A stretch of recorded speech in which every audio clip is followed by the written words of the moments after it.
We have more breaking inputs coming in on the broadcast.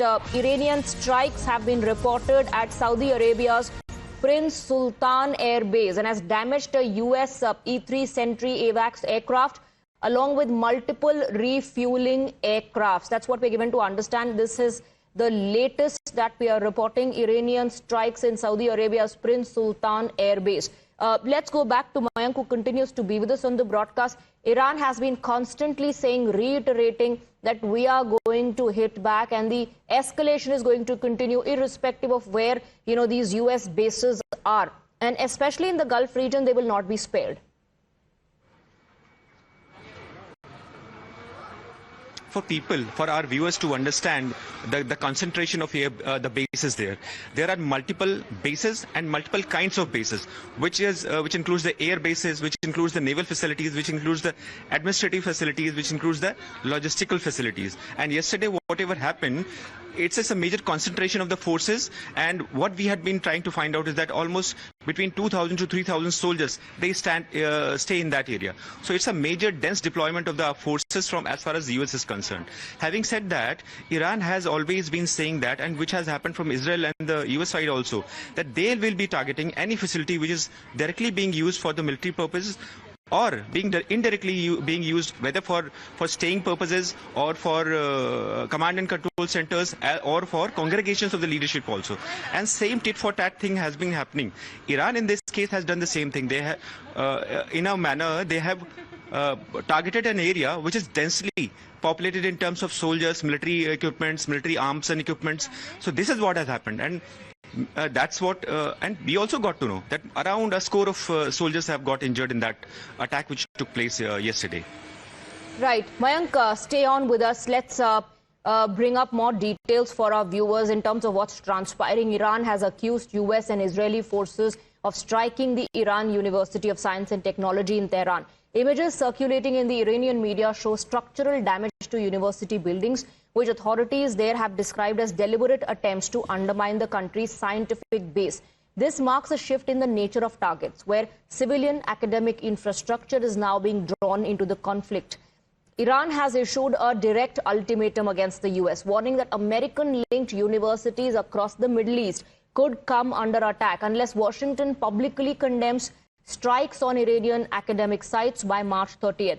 IRGC has advised students, faculty and staff to stay away from these sites, and this escalation comes just days after the strikes on Iran's Minab school on the 15th of March, where a missile hit a girls' school during class hours in southern Iran, killing dozens of children and causing severe destruction. Taken together, the strike on a school reported hits on universities and now threats against foreign-linked campuses underline how educational institutions are increasingly being drawn into the conflict, marking a sharp and troubling expansion of the war's front lines.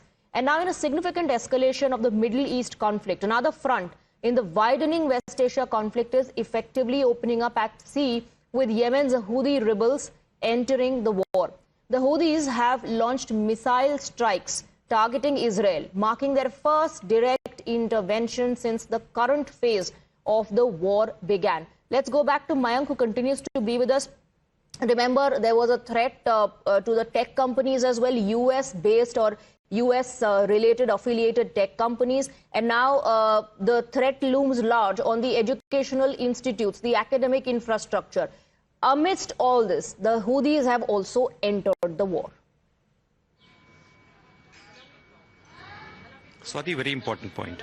What I need to bring out is actually we had been reporting directly from multiple academic institutions in Israel also, and whether war for the which decision is taking place at the highest level, it trickles down to the bottom level. So which is common people which they gets affected ultimately. And in this case, students are the most affected because in Israel, all academics institutions are closed till now. 5 days back or 7 days back, we had reported from a kindergarten school which was in Rishon LeJean. And that school, the entire ceiling had collapsed.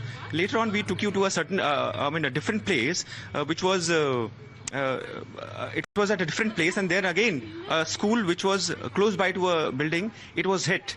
So what you find out is actually a missile or equipment or a bomb or a rocket, it doesn't differentiate where it's falling. Once it is aimed at, it can fall at any institution, building, or a structure. And same is happening in this case also. Initially, what happened with Iran, that multiple girls had died. At least, thank God, in Israel, because the institutions are closed, academic, courses are at stop. Things had been safer.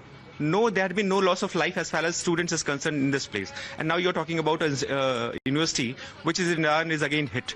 So, as I was saying, and bringing out reports from directly from these places, ultimately the people will be getting affected, or the students, academies, and all these institutions will be affected. And no equipment or armaments or missile or rockets can differentiate between whether it's falling on a student or a child or on an old man or a person who should not be hit. Absolutely. Mayank, do stay on with us. Now, Iran has carried out coordinated missile and drone strikes on industrial infrastructure across the Gulf, including aluminium Bahrain facilities, where workers sustained minor injuries and damage is being assessed. Air raid sirens and defense systems were activated across Kuwait, Bahrain, the UAE and Israel amid incoming missile and drone threats. In one of the most serious breaches of American air defense so far, Iranian strikes at Saudi Arabia's Prince Sultan Air Base injured over 10 U.S. troops. Inside Iran, Israel has struck key nuclear-related infrastructure, including the Khondab heavy water complex and a yellow cake processing facility in Ardakan, alongside additional industrial targets with explosions reported in Tehran and rescue operations underway. The conflict has also spilled into Iraq. Now, as we discuss the situation escalating, evolving in West Asia, we are also now going to shift our